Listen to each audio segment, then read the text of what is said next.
भारत माता की। आवाज आ रही है सब पीछे तक? उधर आ रही है आवाज? आ रही है? इधर भी आ रही है कि नहीं आ रही है? उधर कम आ रही है बता रहे हैं? आ रही है? चलिए जोर से दोनों मुट्ठी बंद करके हाथ ऊपर करके जोर से नारा लगाएंगे, भारत माता की, भारत माता की, गोलजू महाराज की, जागेश्वर धाम की, नंदा मैया की, अष्ट भैरव की, नौ दुर्गाओं की। आज अल्मोड़ा के हवालबाग में आयोजित खेत बचाओ अभियान,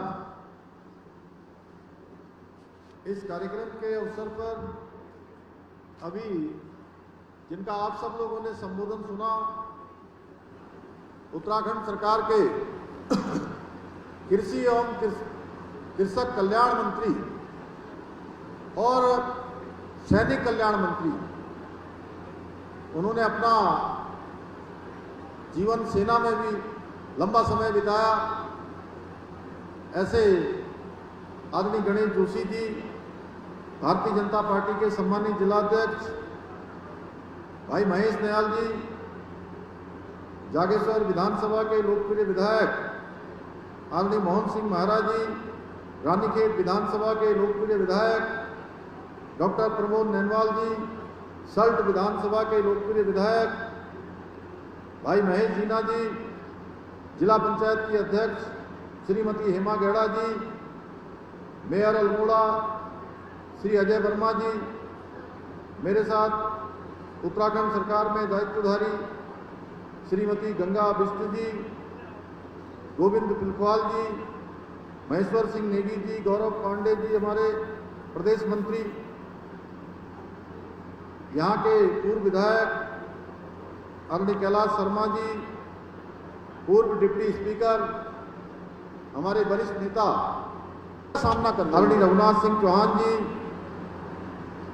पूर्व जिलाध्यक्ष रवि रौतेला जी, हमारे युवा नेता श्री कुंदन लटवाल जी, ब्लॉक प्रमुख हवालबाग हिमानी जी, पूर्व जिलाध्यक्ष रमेश बहुगुणा जी, ब्लॉक प्रमुख लमगड़ा त्रिलोक रावत जी, घनश्याम भट्ट जी, श्री ललित लटवाल जी, सुरेश कड़ाकोटी जी और मंच पर आसीन हमारे सभी नेतागण और कृषि विभाग के सचिव श्री डॉक्टर सुरेंद्र नारायण पांडे जी, यहाँ के जिलाधिकारी श्री अंशुल सिंह जी, मुख्य विकास अधिकारी जी और सभी आज बड़ी संख्या में मैं देख रहा हूँ अल्मोड़ा जनपद के विभिन्न क्षेत्रों से आए हुए मेरे सभी बड़े बुजुर्ग, माताएं, बहनें और मेरे युवा नौजवान साथियों, मीडिया के हमारे सभी मित्र, मैं आप सभी का आज इस खेत बचाओ अभियान के कार्यक्रम में यहाँ पर उपस्थित होने में, हमारे सभी किसान भाई बहनों का, सभी अन्नदाताओं का मैं हृदय से स्वागत करता हूँ। आप सबका अभिनंदन करता हूँ, दोनों हाथ जोड़कर आप सबको प्रणाम करता हूँ। मेरे लिए यह अत्यंत सौभाग्य की बात है कि मुझे आज इस महत्वपूर्ण अभियान से जुड़ने और अपने मेहनती किसान भाई बहनों के बीच आने का शुभ अवसर प्राप्त हुआ है। और मैं सच कहूँ तो जब भी मैं अपने किसान भाइयों और बहनों के बीच में आता हूँ या इस हवालबाग क्षेत्र में आता हूँ, सच में मेरा मन एक नई ऊर्जा से और गर्व से भर जाता है। और आज का ये दिन हमारे उत्तराखंड के लिए, हमारे खेतों के लिए और हमारे आने वाली पीढ़ियों के लिए बहुत महत्वपूर्ण दिन है। आज हम यहाँ एक बहुत बड़ा संकल्प लेने के लिए यहाँ पर एकत्र हुए हैं और ये संकल्प है हमारी मिट्टी को बचाने का, हमारे खेतों को खुशहाल बनाने का। आदरणीय प्रधानमंत्री श्री नरेंद्र मोदी जी और हमारे कृषि मंत्री श्री शिवराज सिंह चौहान जी के कुशल नेतृत्व में चलाया जा रहा ये खेत बचाओ अभियान आज पूरे देश में एक जन आंदोलन बन चुका है। घर घर तक इसकी आवाज पहुंच चुकी है, घर घर तक इसका संदेश पहुंच चुका है। अब ये केवल एक सरकारी कार्यक्रम नहीं रह गया है, ये देश के करोड़ों अन्नदाताओं की जिंदगी बदलने का एक महाअभियान है। लाखों किसान आज इस अभियान के अंतर्गत मिट्टी की सेहत को सुधारने का संकल्प ले चुके हैं कि मिट्टी कैसे सुधरेगी। और मुझे खुशी है कि अल्मोड़ा जनपद में इतने बड़े स्तर पर हमारे किसान भाई बहनों को जागरूक करने के लिए इस कार्यक्रम का आयोजन किया गया है। और मुझे आप सभी के चेहरों पर जो चमक और संकल्प दिखाई दे रहा है, जब मैं आ रहा था जिस प्रकार से हमारी माताएं, हमारी बहनें, हमारे नौजवान साथी, बड़े बुजुर्ग यहाँ मुझे दिखाई दे रहे हैं, उससे ये स्पष्ट हो गया है, स्पष्ट रूप से लग रहा है कि हम अपने कार्य में सफल हो रहे हैं। हमारा ये अभियान संकल्प से सिद्धि की ओर आगे बढ़ रहा है। मेरे किसान भाइयों और बहनों, आप केवल अन्नदाता नहीं हैं, आप देश के वीर सैनिकों की तरह हमारे समाज के असली नायक हैं, असली हीरो हैं। आपकी मेहनत और समर्पण से ही हमारा उत्तराखंड, हमारा देश समृद्ध बन रहा है। आज का भारत आपकी इसी ताकत के दम पर आगे बढ़ रहा है। लेकिन भाइयों बहनों, हमें आत्मचिंतन करने की भी आवश्यकता है। आज के दिन ये प्रश्न बार बार मन में उठता है कि आप दिन रात मेहनत कर रहे हैं, लेकिन अगर खेती का आधार मिट्टी की उर्वरा शक्ति कमजोर हो जाएगी तो आप सभी को अपनी मेहनत का पूरा लाभ नहीं मिल पाएगा। हमारे संस्कार हमें सिखाते हैं कि ये मिट्टी, ये धरती केवल जमीन का टुकड़ा नहीं है, बल्कि धरती हमारी माँ है। यही धरती माँ सदियों से हमारा पेट भरती आई है, हमें अन्न देती आई है और हमारी कई पीढ़ियों का पीढ़ी दर पीढ़ी पालन पोषण करती आई है। लेकिन आज बड़े दुखी मन से ये कहना पड़ रहा है कि आज हमारी ये धरती माँ अंदर से रो रही है। जानते हैं क्यों? क्योंकि नकली खाद, रासायनिक उर्वरक, जहरीले घातक कीटनाशक दवाइयों की वजह से आज हमारी ये धरती माँ बीमार हो गई है। सोचिए, जो माँ हमें जीवन देती है, क्या हम उसे बीमार होने देंगे? क्या हमारा ये कर्तव्य नहीं है कि हम अपनी माँ की रक्षा करें? जरा अपने पुराने समय को याद करिए। बहुत सारे लोग, जो बुजुर्ग लोग आए होंगे, उन्होंने तो अपने सामने ये परिवर्तन देखा है, किस प्रकार से ज्ञान विज्ञान आगे जरूर बढ़ा है। लेकिन आज याद करिए, आज से 50 साल पहले का समय, आज से 70 साल पहले का समय, या बहुत पीछे जाने की जरूरत नहीं है। अगर 25-30 साल पीछे भी जाएंगे तो आपके मन में बहुत सारी तस्वीर बदलती हुई दिखाई देगी। भाइयों बहनों, हमारे बुजुर्गों के समय में खेत की मिट्टी कैसी हुआ करती थी? तब मिट्टी नरम होती थी, मिट्टी में से एक सौंधी सी महक आती थी, हमारी मिट्टी उपजाऊ थी और उसमें प्राकृतिक ताकत हुआ करती थी। उस मिट्टी से उपजा हुआ अनाज हमारे लिए औषधि हुआ करता था। हमारे लिए उन तमाम जो आज रोग लग रहे हैं, बीमारियां हो रही हैं, उन बीमारियों से बचाने का काम हमारा उस मिट्टी से पैदा हुआ अन्न करता था। लेकिन आज मिट्टी की हालत क्या हो गई है?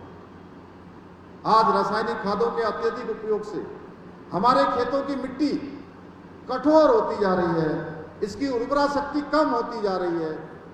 अगर आज हम नहीं संभले तो आने वाले समय में हमारी पीढ़ियों को हम एक सुरक्षित भविष्य नहीं सौंपेंगे, उनको हम बंजर जमीन मिलेगी आने वाले समय में। ऐसे में हम सबकी सामूहिक जिम्मेदारी बनती है कि अपनी मिट्टी की सेहत को, मिट्टी के स्वास्थ्य को हम सुधारें, उसकी देखभाल करें।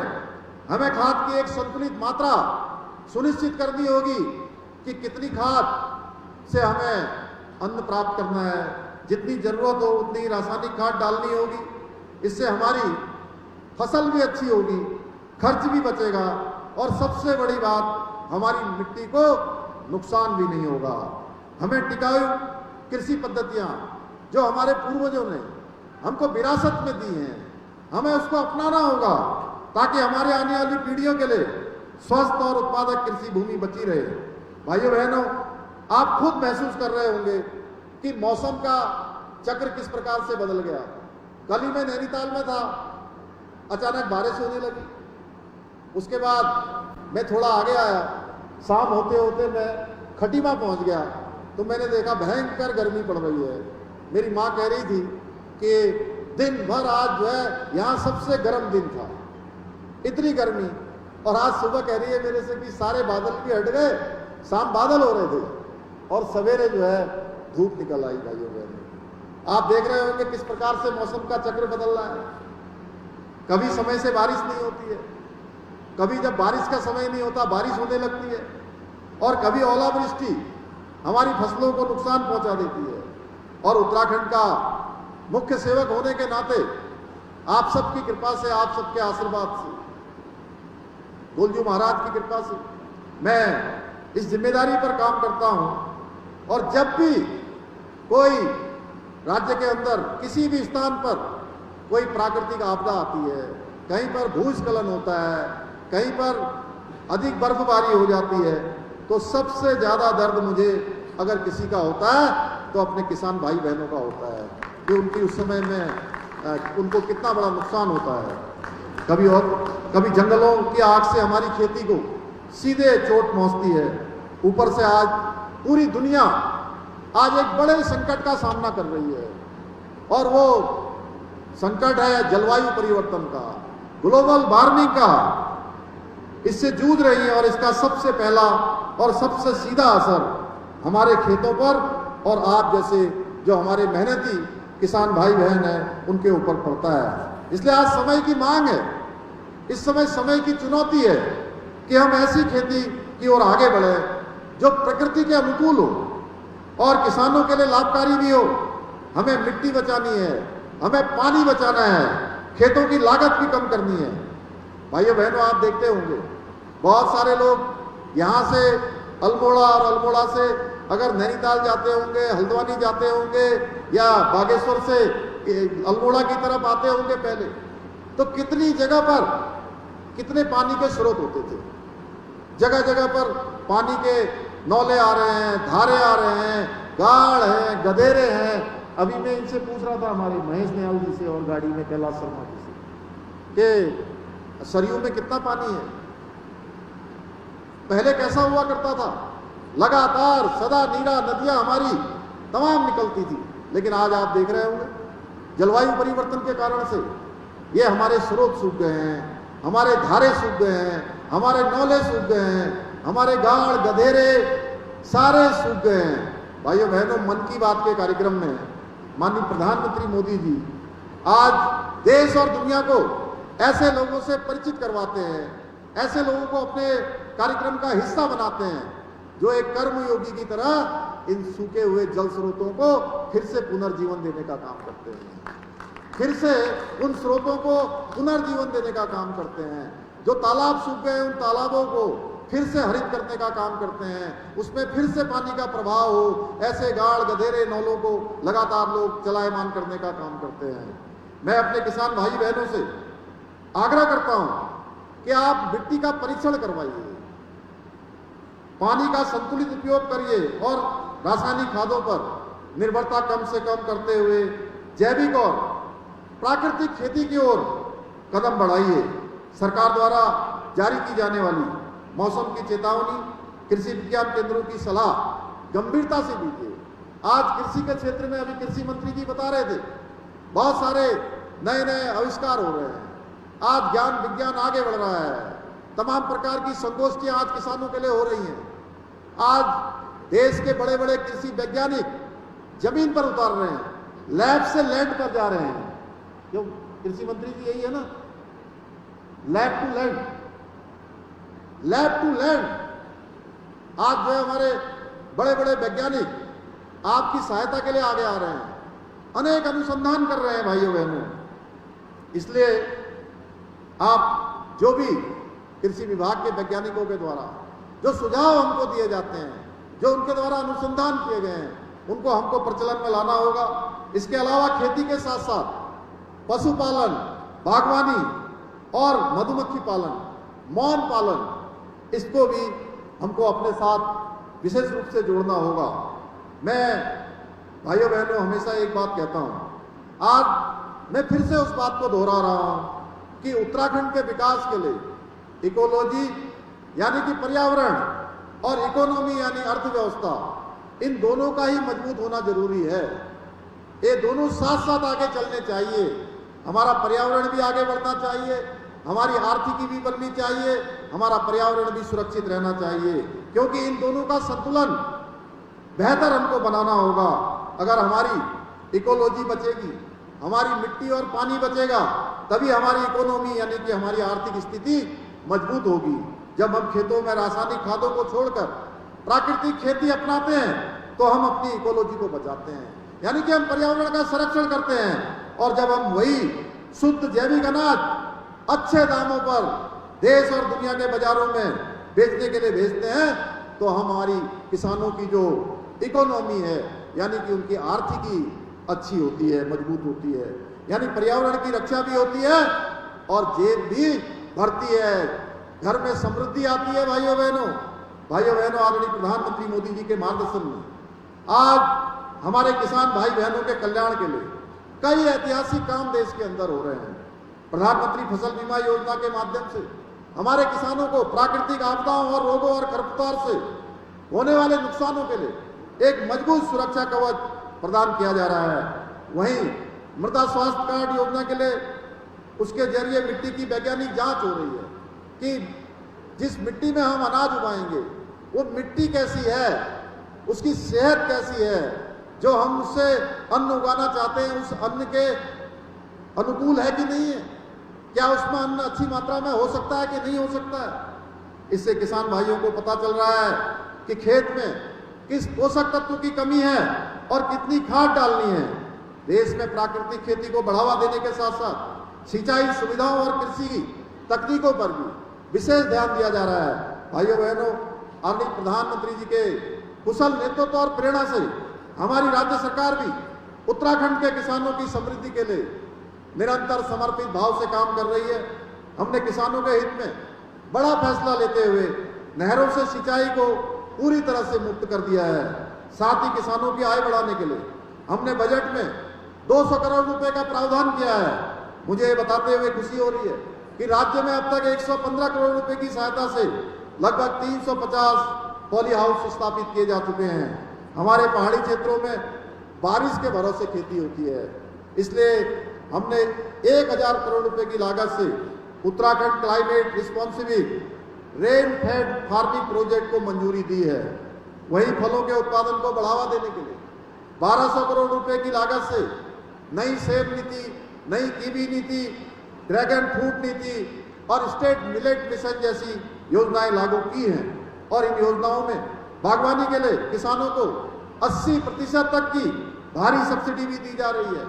इसके साथ ही हमारे किसानों की फसल बर्बाद न हो, उनको सही दाम मिले, बाजार में उनकी फसल उचित मूल्य पर जाए, इसके लिए जगह जगह हमने cold chain, cold storage, CA storage और मेगा फूड पार्क स्थापित किए हैं।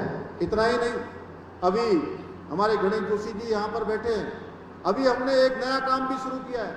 हमारे सचिव महोदय यहाँ पर हैं, इन लोगों ने हमारे वहाँ सेलाकुई में, देहरादून में सघन खेती को बढ़ावा देने के लिए, राज्य में जिसकी हमारी बहुत बड़ा पोटेंशियल है, बहुत संभावनाएं हैं, हमने महक क्रांति नीति को भी लागू किया है कि जितने सुगंधित हमारे औषधियां हैं, पौधे हैं, उन सब से हम जो है बिना किसी केमिकल के एक सेंट बना रहे हैं और उसको आज हम देश और दुनिया के बाजारों में ले जाने का प्रयास कर रहे हैं। भाइयों बहनों, 7 एरोमा वैली विकसित की जा रही है। 23,000 हेक्टेयर भूमि में सुगंधित खेती को प्रोत्साहित किया जा रहा है। यही नहीं, हाउस ऑफ हिमालय ब्रांड, इसके माध्यम से राज्य के जो हमारे अन्न हैं, राज्य के जो मिलेट हैं, जिसमें मड़वा है, झंगोरा है, रामदाना है, हमारे यहाँ का गहत है, यहाँ का तमाम प्रकार का होने वाला जैविक अनाज है, उन सभी को अंतर्राष्ट्रीय स्तर पर इन उत्पादों को पहचान दिलाने की दिशा में भी कार्य कर रहे हैं। और इसी का परिणाम है आज उत्तराखंड ने किसानों की आय में वृद्धि करने के मामले में पूरे देश के अंदर पहला स्थान प्राप्त किया है। भाइयों बहनों, यह आप लोगों की दिन रात की जो आपकी मेहनत है, उस मेहनत की जीत है। और सबसे बड़ी बात है कि आज किसानों और गरीबों से जुड़ी हर योजना का लाभ सीधे बैंक खातों में पहुंच रहा है। बीच में कोई बिचौलिया आपके हक पर डाका नहीं डाल सकता। लेकिन भाइयों बहनों, आपको याद होगा वो पुराना समय, याद कीजिए सालों सालों तक जिन लोगों ने देश और प्रदेश में सरकारें चलाई, उन्होंने हमारे अन्नदाताओं का क्या हाल किया। उस समय नारे बड़े बड़े दिए जाते थे किसानों को आगे बढ़ाने के लिए, बड़े बड़े नारे दिए जाते थे गरीबों को गरीबी समाप्त करने के लिए। लेकिन भाइयों बहनों, गरीबी समाप्त नहीं हुई, गरीबी समाप्त होता चला गया। याद करिए उनके समय को जिन्होंने 6 दशकों तक इस देश के अंदर शासन किया है, हुकूमत की है, यहाँ की सत्ता पर काबिज रहे हैं। उन्होंने किसानों के हित में केवल राजनीति की और केवल खोखले वादे किए। जब वो सत्ता में थे तब योजनाएं कागजों पर बनती थी और बजट बिचौलियों की जेब में जाता था। उन्होंने किसानों को सिर्फ वोट बैंक समझा, उनके दर्द को कभी नहीं समझा। लेकिन आज वक्त बदल गया है। हमारी सरकार की सबसे बड़ी प्राथमिकता हमारे अन्नदाता किसान भाई बहन हैं। हम वादे नहीं, धरातल पर काम करने पर विश्वास रखते हैं। आपके पसीने की हर एक बूंद की कीमत हम समझते हैं, हमारी सरकार समझती है, हमारे प्रधानमंत्री मोदी जी समझते हैं। और इसलिए दिन रात आपके कल्याण के लिए हम समर्पित होकर कार्य कर रहे हैं। मैं आपको विश्वास दिलाता हूं कि आगे भी हम आपके हितों की रक्षा और आपकी समृद्धि के लिए इसी प्रकार पूरी ईमानदारी के साथ काम करते रहेंगे। लेकिन मेरे किसान भाइयों बहनों, सरकार नीतियां बना सकती है, योजनाएं लागू कर सकती है, परंतु बदलाव तब आता है, परिवर्तन तब आता है, सकारात्मक परिणाम उसके तब आते हैं जब और आप और हम साथ मिलकर कदम बढ़ाते हैं, यानी कि एक में होकर जब हम आगे बढ़ते हैं। आइए आज इस पावन भूमि से एक संकल्प लेकर हम घर जाएंगे कि संकल्प लें कि हम अपने खेतों की मिट्टी का परीक्षण करवाएंगे। संकल्प लें कि हम अपने खेतों में रसायनों का सही और सीमित इस्तेमाल करेंगे। संकल्प लें हम मिट्टी की उर्वरता को बचाएंगे और आने वाली पीढ़ियों के लिए स्वस्थ और सुरक्षित खेती की परंपरा को आगे बढ़ाएंगे।